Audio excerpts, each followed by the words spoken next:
Hi there everybody, welcome back. Today we are reading chapter 31 of our book Codename Bananas, and it's called The End. Now, I know what you're thinking. Eric can't die now because we're only halfway through the book. There are loads and loads more pages, and if he dies now, then there can't be any more story. Well, you are of course right. Eric doesn't die now. He may have been tumbling through the sky without a parachute, but he is the hero of the book, so he is going to stay alive. For now. But how? Splash! Eric lands in the Serpentine, the huge lake in Hyde Park. Ow! Shouted the boy as he hit the surface with a thwack. It was as if his entire body had been slapped all at once. Then he plunged deep into the black water. The parachute on his back finally opened, no doubt because of the impact. Now, instead of saving his life, the parachute looked as if it was going to end it. The weight of the huge silk chute, all tangled up in the water, was pulling him down and down and down into the dark depths of the lake.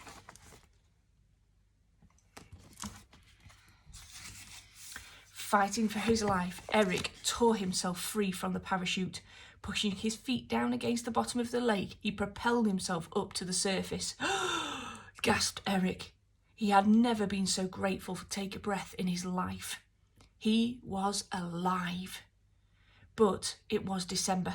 The water was absolutely freezing. If Eric didn't get out of the lake fast, then the cold would kill him. Unless, of course, the swans didn't peck him to death first. Squawk, squawk! Went the fearsome birds, attacking the intruder with their beaks. Get off! He shouted, splashing them with water. The swans backed away and circled, buying the boy a little time. Wiping water from his eyes, he spotted the truck hurtling towards him, trailing the flaming balloon in its wake. Whoosh! If Eric didn't lunge out of the way, the truck was going to smash him to pieces. The boy powered through the water. Splash! It crashed into the lake, missing him by an inch. As the vehicle and the balloon sank, the boy looked up. An almighty battle was raging in the sky. The bombers were dropping their deadly loads all over London. Boom, boom, boom. Nazi fighter planes were protecting them from British Spitfires, which were trying to shoot the bombers out of the sky. Rat-tat-tat-tat-tat. Meanwhile, shell after shell was being fired from the ground. Bang, bang, bang. Bombs hurtled to the earth as flaming planes twisted down like fireworks. In amongst all this, Eric spotted two white circles in the sky. Parachutes! Gertrude and Sid were alive! Eric swam towards the shore of the lake, splashing the swans, and now a gang of ducks, which had also seemed intent on attacking him. And he saw Gertrude land safely on the grass ahead. Gertrude! He called out, through the gorilla, though the gorilla didn't hear with the deafening noise of the blasts. The animal had clearly loved her flight, as she was leaping up and down on the spot, the parachute still flapping behind her. It was as if she were trying to propel herself back up into the air. Whoop, whoop! She whooped as she ran across the park, trying to fill the parachute with air again, so it would lift her off the ground. Meanwhile, Sid landed, not so luckily, up a tall tree. Oh, he moaned. A branch is poking into my bottom. Eric heaved his soaking wet and freezing body out of the lake and rushed towards the tree. Help! Cried Sid. If I fall, I could break me legs. The boy paused at the bottom of the tree for a moment. I hate to be the one to tell you, but your legs are made of tin. Ah, yes, remembered the old man. Still, they could get badly crumpled.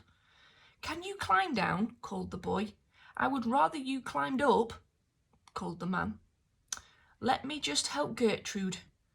Oh, now I get second place to an ape, said Sid. She might run off. Yes, yes, you go and help Gertrude, don't you mind me, poor old Uncle Sid. The boy sighed and shook his head, before racing off in the direction of the gorilla. She had attracted the attention of the Serpentine swans, who were circling her menacingly and hissing. There were every chance that just as the swans had never seen a gorilla before, so the gorilla had never seen a swan before. At first, Gertrude was her usual playful self, but when one of the swans pecked her bottom, the gorilla was not amused. The mighty ape turned round and snarled at the bird, baring her fangs. Instantly, the swans scattered. "Gertrude!" exclaimed Eric, flinging his arms around her. "Thank goodness you're alive!" The gorilla was clearly delighted to see him, as she planted another big sloppy kiss on his cheek. "Mwah!" The boy laughed, his face tickled by her fur. All right, I get it. You're pleased to see me and I'm pleased to see you, but we need to rescue Uncle Sid. Well, just Sid to you." Eric took the parachute pack off his friend. Then he led her by the hand over to the tree in which the old man was stuck. Bombs were exploding all over London, and Eric could feel his friend gripping his hand tighter with every kaboom. "I've got you," reassured the boy, as the battle raged above them. "Get a move on," shouted Sid from the top of the tree. "Hold your horses," said Eric. "I'm coming to get you. Now, wait here," he said to Gertrude as he began shimmering up the tree. Of course, Eric didn't speak gorilla, just as the gorilla didn't speak human. Gertrude began shimmying up the tree too.